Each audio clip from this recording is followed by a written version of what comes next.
ओम नमः शिवाय गुरवे सच्चिदानंदमूर्तये निष्प्रपंचाय शांताय निरालंबाय तेजसे। हरिओम प्रभु जी। आज के इस प्रश्न परिषद में आप सबका स्वागत है। आज का प्रश्न दिल्ली नोएडा से शोभा गुप्ता जी का है।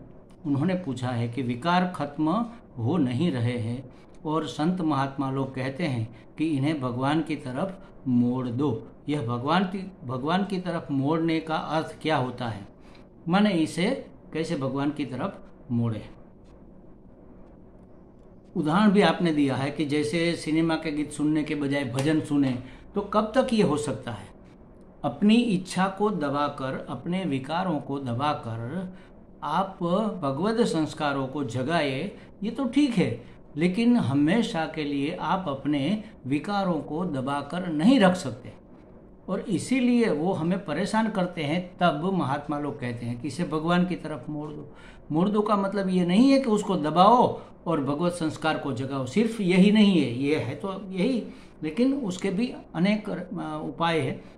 जैसे दोनों तरह से उपाय करने पड़ेंगे। जैसे कि एक ट्रेन पहाड़ी पर जाती है तो आगे एक इंजन लगता है उसको खींचने के लिए और पीछे एक इंजन लगता है उसको धक्का देने के लिए। तो हमें अपना प्रयत्न भी करना है और प्रार्थना भी करनी है। परमात्मा की शक्ति का हमें आवाहन करना है, कृपा का, अनुग्रह का हमें आवाहन भी करना है। तो दोनों तरह से ये काम हो सकता है। भगवान की तरफ मोड़ दो का मतलब ये है, देखो जैसे आँख को रूप देखने का शौक लगा है,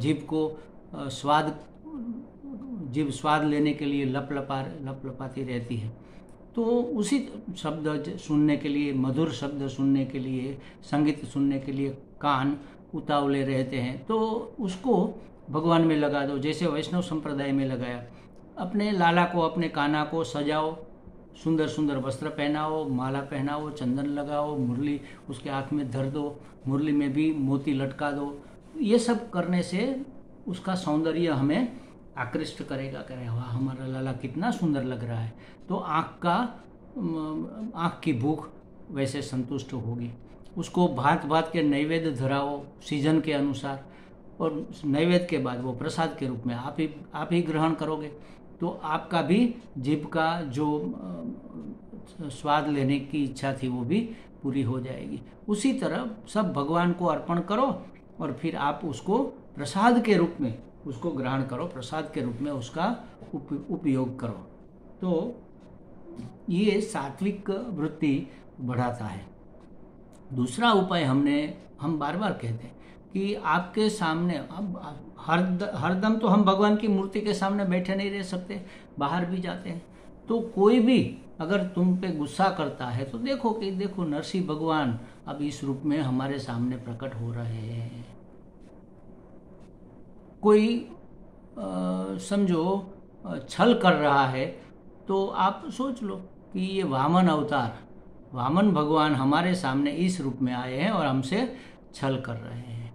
तो हर एक में भगवान देखो, भगवान को अर्पण कर दो का मतलब है भगवान को देखो। तो क्रोध आता है, जब काम उत्पन्न होता है, तो कामना ही तो भगवान पैदा कर रहा है। इच्छा, कामना माने इच्छा। देखो इस रूप में भगवान हमें वो कर रहा है, हमें हमारी परीक्षा कर रहा है, समझ लो। और लोभ के अर्थ में, लोभ में भी जब हम आवृत हो जाए तो भी कहना कि देखो ये भगवान की ही लीला है। अपने लोभ को भगवान नाम के स्मरण में लगा दो, उसके अध्ययन का लोभ बढ़ा दो। 24 घंटे हमें भगवान के पीछे पड़े रहना है, बस ये लोभ जगा दो, ताकि वो दुनियावी लोभ इससे निवृत्त हो जाए। ये रिमूवर है, समझ लो। ये भगवान के लिए ये सब करना, संसार के लिए करने का रिमूवर है। अब देखो, भगवान को अर्पण कर दो का मतलब, आपने फिल्मी गीत का एक उदाहरण दिया तो मुझे याद आ रहा है अपना पूर्वाश्रम। जब मैं पूर्वाश्रम में साधना की अभी शुरुआत हुई थी, शुरुआत भी नहीं हुई थी ऐसा भी कह सकते हैं, और मुझे भी फिल्मों के पुराने गानों का इतना शौक था कि क्या बताऊं, मेरे मुंह में कोई ना कोई गाना गुनगुनाता रहता था। मेरे होठ किसी न किसी गीत के ऊपर चलते ही रहते थे, इतना मुझे शौक था। तो अब जब इस तरफ मुड़े तो वो शौक धीरे धीरे धीरे अपने आप निवृत्त होता चला गया। लेकिन हम नहीं गाएंगे, हम नहीं बजाएंगे, कोई और तो बजाएगा। और वो जो पुराना शौक है, वो जो पुरानी लत है, जो पुरानी आदत है, जो पुरानी वासना है, वो अपने आप अपना सर उठाएगी, जागृत हो जाएगी। अब क्या करें? तो उसमें भी जो अर्थ है उसको आप भगवान की तरफ मोड़ दो, उसका अर्थघटन वैसा कर दो। कान तो सुनेंगे जो शब्द कहे गए हैं, लेकिन उसका अर्थघटन कैसा करना है वो बुद्धि को तय करना है। बुद्धि को अगर सात्विक किया है तो अर्थघटन आप सही करोगे। एक उदाहरण देता हूँ। हम यहाँ से हमारे कैपिटल सिटी गांधीनगर है, वहाँ पर गए थे, कोई एजुकेशन का कोई काम था। हम तब एजुकेशन में थे, तो उसके लिए गए थे। रास्ते में जिस गाड़ी में, जिस टैक्सी में हम आ रहे थे, उन्होंने एक जगह टैक्सी रोकी चाय पानी पीने के लिए। हम तो पीते नहीं थे, वो ड्राइवर को तो पिलाना पड़ता है। तो रोका, वो चाय पीने गया, हम बाहर टहल रहे थे। उसी समय एक गीत सुनाई दिया और हमारा पसंदीदा गीत था, और हमने कई बार इसको गुनगुनाया भी था। तो अब क्या करें? तो अपने आप कुछ करना नहीं पड़ा, अपने आप अर्थ निकला। तेरी आंखों के सिवा इस दुनिया में रखा क्या है, ये उठे सुबह चले, ये ढले, ये झुके शाम ढले।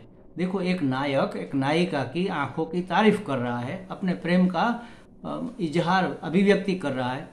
वो कहते हैं तेरी आंखों के सिवा इस दुनिया में रखा क्या है, ये उठे सुबह चले, ये ढले शाम, ये झुके शाम ढले। अब हमारे दिमाग में क्या सीधा का सीधा बिल्कुल सुनते ही ऐसा अर्थ आया, क्योंकि ये हमने आदत डाली थी। ये भगवान के लिए हम गा रहे हैं। हे भगवान, तेरी आंखों के सिवा इस दुनिया में रखा क्या है। तेरी आंख मतलब भगवान की आंख क्या है? सूर्य चंद्र भगवान की आंख है। ये उठे सुबह चले, जब सूर्य उठता है तो सुबह होती है।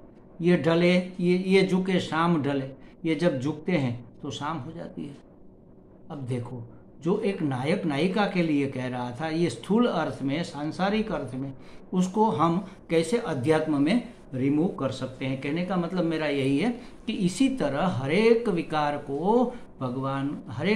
भगवान को अर्पण किया जा सकता है।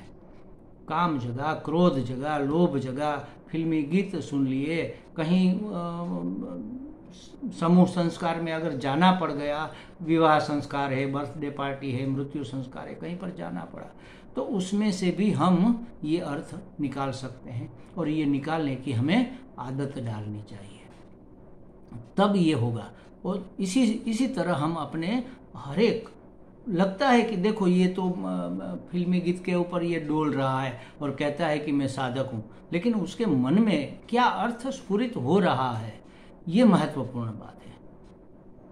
तो ये अर्थ अगर भागवतीय हो जाए, भगवदीय हो जाए, भगवान के अनुसार हो जाए, उसके अनुरूप हो जाए, तो ये अर्पण हो गया।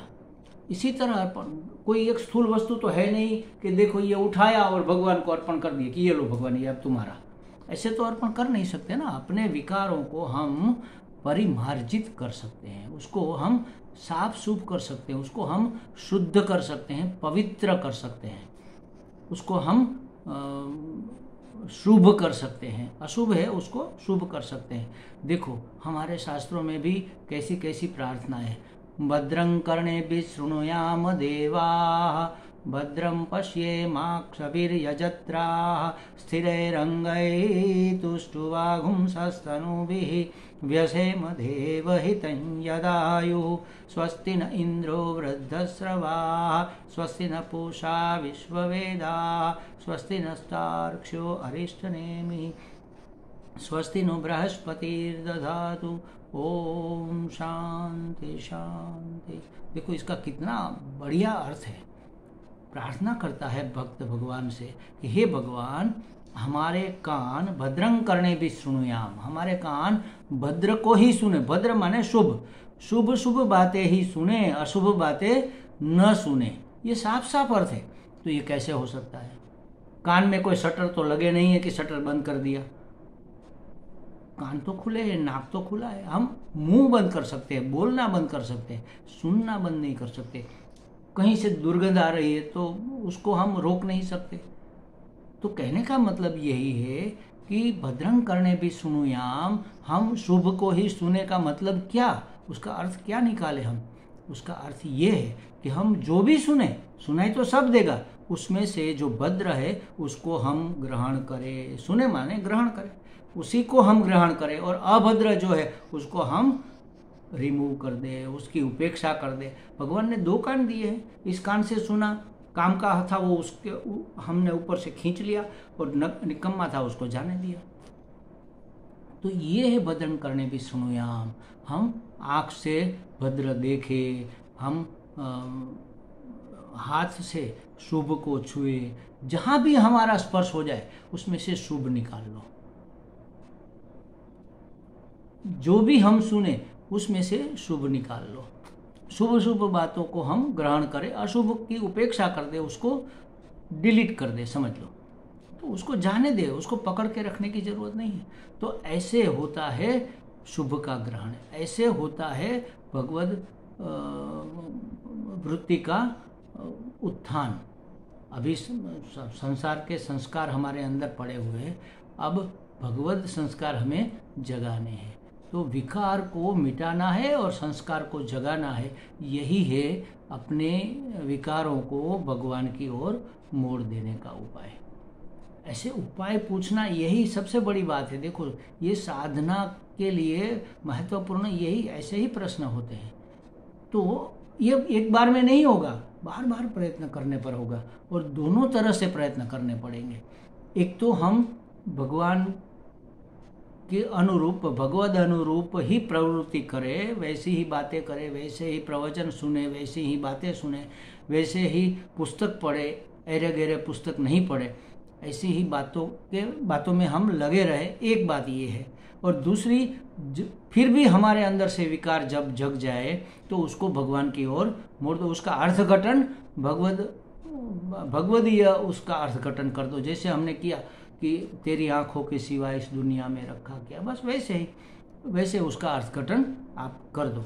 जैसे समझो किसान एक चास अपने हल से एक लिक खींचता है, एक लकीर खींचता है खेत में, गहरी चास उसको कहते हैं। उस चास में खींचने के बाद उसको पता चला कि अरे ये तो 2 फीट इधर हो गया, 1 फीट इधर हो गया, अब हमें इधर करना है, तो क्या करेंगे? उसको मिटाएगा नहीं, उसके जो 2 किनारे होते हैं उसके एक किनारे पर फिर से हल चलाएगा, ताकि उसकी मिट्टी इस तरफ गिरे और वो जो खड्डे हैं चास के वो अपने आप खत्म हो जाए, मतलब वो भर जाए। तो एक तरफ चलाएगा तो ये हो तो जाएगा, लेकिन वो पूरा नहीं भरेगा। अब दूसरी तरफ भी उसको हल चलाना पड़ेगा, ताकि दोनों तरह की मिट्टी उसमें डले और वो खड्डा बंद हो जाए। बस उसी तरह हमें ये करना है कि हमें अपनी प्रवृत्ति को, अपनी 5 इंद्रियों को भगवत कार्य में लगाना है। शुभ देखना है, भगवान के दर्शन करना है, भगवान का नाम सुनना है, भगवान का सत्संग सुनना है, भगवान का कीर्तन सुनना है, भगवान को स्मरण करना है, भगवान का जाप करना है, भगवान के भजन गाना है, सब भगवदीय हो जाए। हमारी 5 इंद्रियों की क्रियाएं भगवदीय कर देना है। फिर भी अगर वो विकार जग जाए तो उसका अर्थघटन, भगवदीय अर्थघटन कर देना है, उसमें से ऐसा अर्थ निकाल लेना है, भगवान का अर्थ निकाल लेना है और भगवान को अर्पण कर देना है। जो भी है भगवान का प्रसाद है, ऐसा हमें समझना है। हमें लगता है शोभा जी को थोड़ी स्पष्टता हो गई होगी। हरि ओम।